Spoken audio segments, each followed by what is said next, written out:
माननीय सभापति महोदय, मैं आपका और हाउस लीडर नड्डा जी का मैं अभिनंदन करना चाहता हूं, आभार व्यक्त करना चाहता हूं। मुझे इस बिल के ऊपर बोलने का अवसर दिया है, मौका दिया है।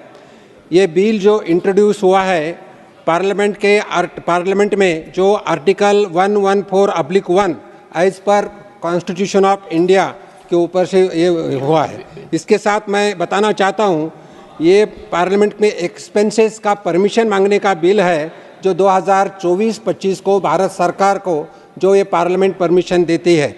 ये बिल का रिकमेंडेशन माननीय राष्ट्रपति जी ने किया है।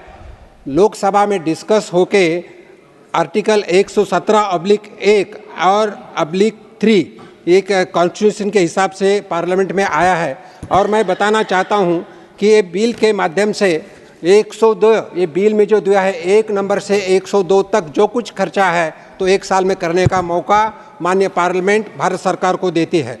हमारे विपक्ष पार्टी के एक नेता उन्होंने अभी बताया था, दिग्विजय सिंह साहब ने, कि गरीब लोगों के लिए बजट में कुछ भी नहीं है। पर्टिकुलरली किसान सम्मान निधि का उन्होंने ये किया था, सिर्फ गरीबों के लिए कुछ नहीं चाहता हूँ। मैं बताना चाहता हूँ, जो पिछले 10 साल में माननीय प्रधानमंत्री मोदी जी के नेतृत्व में गरीब, युवा, महिला और अन्नदाता के लिए बहुत सारे काम हुआ है, अचीवमेंट हुआ है। इसमें से फाइनेंस सेक्टर में अगर कोई बड़े अचीवमेंट है तो डीबीटी, जो सालों से ये कुछ भ्रष्टाचार के बारे में कुछ नहीं किया था, लेकिन प्रधानमंत्री मोदी जी के नेतृत्व में ये 10 साल में डीबीटी लाया है। और उसी के साथ जो 10 साल पहले हमारी इकोनॉमी फ्रेजाइल इकोनॉमी थी, अभी एक स्टेबल इकोनॉमी होती जा रही है। और भारत की इकोनॉमी जो 5वें नंबर पे आई है, जो 10वें नंबर पे थी, 5वें नंबर पे थी, और कुछ सालों में कुछ तीसरे नंबर में इकोनॉमी लाने की कोशिश हो रही है। जो बजट पेश हुआ है, तो ये इस बजट में अलग अलग 9 प्रायोरिटीज़ दिया है, उसको मैं दोहराना नहीं चाहता, लेकिन मैं इतना ही बताना चाहता हूँ, हर एक सेक्टर में विकास कैसा हो और हर एक सेक्टर में उन्नति करके समाज के हर एक वर्ग को मदद कैसा मिले, इसका नियोजन इसमें किया है।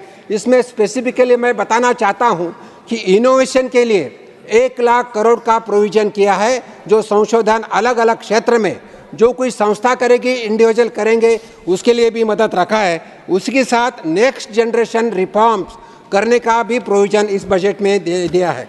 अगर हम गरीबी की बात करें तो मैं गरीब लोगों के बहुत सारे योजना किया है, जिसको मैं दोहराना नहीं चाहता, लेकिन जो 2-3 बताना चाहता हूं, जैसे प्रधानमंत्री आवास योजना हो, स्वच्छता अभियान में शौचालय का हो, गरीब कल्याण योजना हो, और जन सुरक्षा योजना हो, स्वनिधि योजना हो और मुद्रा योजना हो। ये 2 योजना तो ऐसी है, स्वनिधि योजना और मुद्रा योजना, जिसके लिए बैंक में कोई गारंटी नहीं लगती, जिसके भारत सरकार गारंटी लेती है।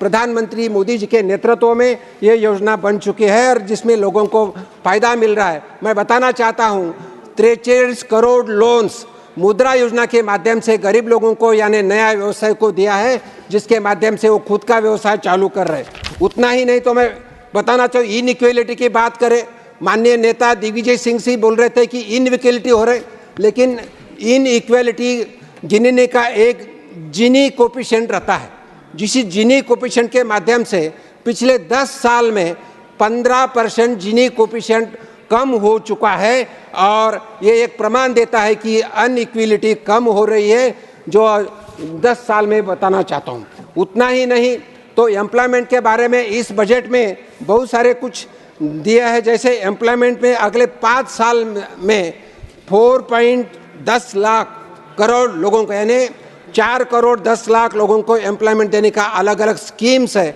इसका भी प्रोविजन किया है। जो PLI स्कीम कुछ 3-4 साल पहले लाई थी, उसके माध्यम से अपना एक्सपोर्ट बढ़ चुका है, इंपोर्ट कम हुआ है।